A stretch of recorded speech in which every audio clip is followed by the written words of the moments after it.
So this Monday Night Raw is basically the aftermath of Survivor Series 2016. And it starts with Goldberg walking out, getting into the ring, announcing his retirement. Oh, no, no, no. He proceeds to announce that he's going to be in the Royal Rumble. Because after being convinced by Stephanie McMahon, after beating Brock Lesnar in under 2 freaking minutes, he's going to be in the Royal Rumble because he has one title run left in him. So they managed to squeeze a little bit out of Goldberg besides one more match. Okay, look. Since he's going to be in the Rumble, yes, he's going to be the favorite. And that's a problem. Because he just decimated the Beast in under 2 minutes. So, what if he does go to WrestleMania and faces the champion? Should that match last under, over 1 minute? Should that last over 1 minute? But I digress. We'll cross that bridge when we get to it. And I hope we don't get to it because I don't want to see a Goldberg title run. Not this day and age. I just wouldn't want to fucking see that. So, the New Day will face Cesaro and Sheamus because after Cesaro and Sheamus being the sole survivors at Survivor Series for Raw versus SmackDown tag teams, they get a title shot. Well, as far as I knew, they were going to get that title shot anyway. But anyway, the New Day actually ends up winning because Kofi Kingston was in the sharpshooter and ends up tapping out, but the referee didn't see it because of Xavier Woods distracting the ref. Afterwards, Kofi Kingston actually rose up Cesaro for the 3 count. The funniest part about that was Xavier Woods was preventing Sheamus from getting in the ring. So, the New Day is creeping up on Demolition's all-time record for the longest reign in WWE history. And they actually acknowledged that. So, man, I don't know what to make of that. Do you think the New Day deserves it? Seriously, that's a serious question here. Do you think the New Day actually deserves to break Demolition's record for the longest reigning tag team champions in WWE history? Okay, they already have the WWE tag team championships locked, but this is for the World Tag Team Championship, which for some reason it's under 2 different fucking histories. But anyway, does the New Day deserve that? That's one of my questions I have for all of you. So after that, you have Chris Jericho in the back saying that he will perform an autopsy and tell everyone the reasons why Raw lost their 5-on-5 Survivor Series match to SmackDown Live. Cass pranks Enzo and locks him out of the locker room butt-ass naked. So Enzo is just walking around, people, yes, they have it all blurred out, but he's like, hey, how you doing? How you doing? He bumps into Lana. How you doing? Cue Rusev. Duh. Come on. You couldn't spark anything else here? And I think this was a little bit out of place. And I'll explain that in a moment. But, yeah, you have Cass that shows up and just basically tries to back up Enzo. So Rusev challenges Enzo to a match later on in the ring. And we all know how that's going to fucking turn out. Come on. So, getting locked out of a fucking restroom is just... Or the locker room butt-ass naked because he was showering, and that's just... Anyway. Sami Zayn's punishment, ramifications for failure for bringing the Intercontinental Championship to Raw will be him facing Braun Strowman. Okay. Damn it. Shit. He wanted to face Braun Strowman anyway. And now it's ramifications. Now it's punishment. Anyway. You have Cedric Alexander facing Arya Daivari in a cruiserweight not a championship match, not even a number one contenders match. It was just a cruiserweight match, which Cedric Alexander wins. Does anyone take Arya Daivari seriously in a cruiserweight division? I didn't think so. So, you have the highlight reel with Chris Jericho, because that's where Jericho is going to make this announcement on whose fault it is that Team Raw lost that Survivor Series on the 5-on-5 men's Survivor Series elimination match. Jericho was, trying to run things down, but he gets interrupted by Kevin Owens. Kevin Owens comes down, and they proceed to have a little quarrel and argument and stuff like that. And showing stuff on the Jeritron 6500, not Jeritron 5000 anymore. And they were running down the friction that's been leading up to this point. It was brilliant, though, because, of course, Jericho was like, yeah, week after week, it's a pedigree or a spear or something like that. And they were trying to put that friendship into question because they were eliminated and disqualified because of the fucking list. Yes, Jericho's list.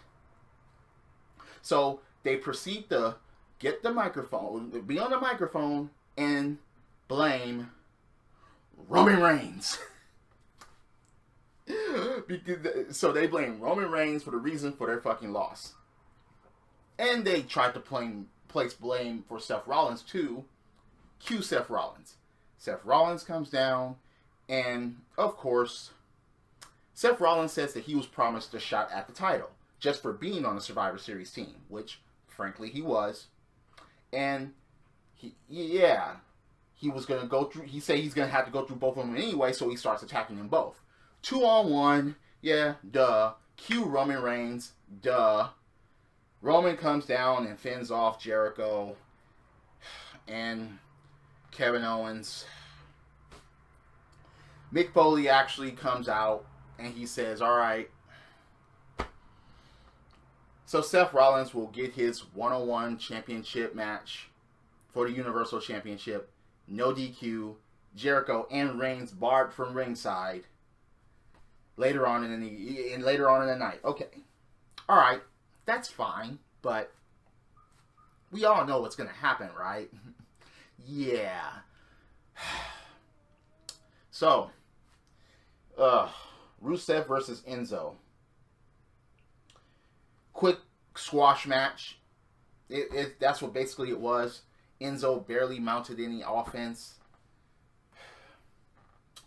Yeah, Enzo and Cass did their usual stick on the microphone before they even got into the ring. And when Lana introduced Rusev, she actually said, now America, and they're not in America, they're in Canada. So it was kind of a funny thing that she even said that. This is the second time she's botched that. When they were overseas, she actually botched that too. So, Lana, you gotta know your geography, babe. Please, you gotta know where you're at when you're talking on the microphone. Anyway, squash match, and it's like, they couldn't have done this better. Oh, yes, they could have. They could have done it better because of what I'm about to say. Anderson and Gallows went against the Golden Truth, and whoever won that match became the number one contenders for the tag team championships. Raw's tag team championships, which Anderson and Gallows wins. So, you couldn't switch places from Enzo and Cass and the Golden Truth? Why couldn't it have been freaking Goldust or R-Truth walking around butt naked and cross Lana and Rusev crushing one of them? Why did you have to crush favorites or either favorite like Enzo and Cass? That doesn't make any sense to me. That should have been the Golden Truth. And at least Anderson and Gallows beating Enzo and Cass would have made more sense in the long run, instead of having a Golden Truth come out and actually thinking that they had a chance of beating Anderson and Gallows. But anyway, Braun Strowman versus Sami Zayn. It was kind of funny because Braun Strowman actually attacked Sami Zayn before Sami even got to the ring and done some damage. So by the time the bell rang, Sami Zayn was just basically easy pickings. Sami Zayn barely mounted any offense into the match, and Mick Foley had to come out and stop the match and award the victory to Braun Strowman. Why couldn't it just been a one-on-one match and then that happened? Well, maybe not that happening because that would have downgraded Sami Zayn. But at least the Braun Strowman attacking him from behind, it's like, okay, Braun had to go that route, even though he's the big monster that he is, to beat down Sami Zayn in that way. So I give a little credit for that, for not making Sami Zayn look like a total chump. So you have Charlotte come out and saying that the reasons why she attacked Bayley after the Survivor Series 5-on-5 women's match is because, okay, they were already done, all hail to the queen, back to business as usual. That's fine. Sasha comes out and she's like, yeah, she still wants her title match. Her rematch from Hell in a Cell. That's fine. Nia Jax comes out and says that she wants to deal with the boss. Okay. Because Nia Jax claimed that she was dominant in the match, and who wasn't dominant? Sasha Banks, even though Nia Jax fucking tapped out. Anyway, what happened to Dana Brooke? Now she's just a glorified cheerleader, if even that. She starts getting, she was at the side of Nia Jax and the boss, and so what does the boss do? She attacks Dana Brooke, and then Nia Jax attacks her, and then she gets double teamed by Charlotte and Nia, and then Bayley comes out. Next thing you know, poof, a tag team match. What? Is Teddy Long back as general manager again? But anyway, you have that tag team match take place, and Bayley and Sasha actually pick up the win after Nia was kind of being dominant, and Charlotte actually taps out to the bank statement again. And next week, Sasha's going to get a rematch in Charlotte, North Carolina. In Charlotte's hometown of Charlotte, Sasha is going to get her rematch. And it's going to be on Raw. It seems that Charlotte doesn't mind coughing up the belt as long as it's not on fucking pay-per-view. So maybe that will happen next week again. That Sasha will win the championship. Charlotte's going to fucking cough it up again. Anyway. You had Rich Swann, Noam Dar, and TJ Perkins in a triple threat match, and whoever won that match will be the number one contender for the Cruiserweight Championship. Rich Swann actually wins, so TJ Perkins just got put on the back burner. Even though he got his rematch and he won by count out, but he just got put on the back burner just like that. Anyway. Oh, wait a minute. This is something that I want to address. I thought the Cruiserweights were going to be exclusive to Raw or SmackDown, say, if Kalisto won. But they have 205 Live. That's going to be the show designated for the Cruiserweights. And it's like, why is that even taking place if Raw was supposed to be in command of the Cruiserweights? Anyway, so you had this no DQ match at the end of the night between Owens and Rollins. It was a pretty nicely set no DQ match. Look, they used chairs. They used the crowd as far as Seth Rollins climbing up and to the midst of a crowd and diving off onto Kevin Owens. They used tables, which was cool. Again, they gave us a good freaking no DQ match with back and forth action and stuff like that until a masked dude in the crowd attacks Seth Rollins. Oh, and what do you know? It's Chris Jericho. Technically, he wasn't at ringside, but it happened. Jericho gets a pedigree, but by then it's too late. Owens power bombs Rollins onto the apron, puts him in a ring, and pins him, and that's it. Okay, another tainted victory for Kevin Owens.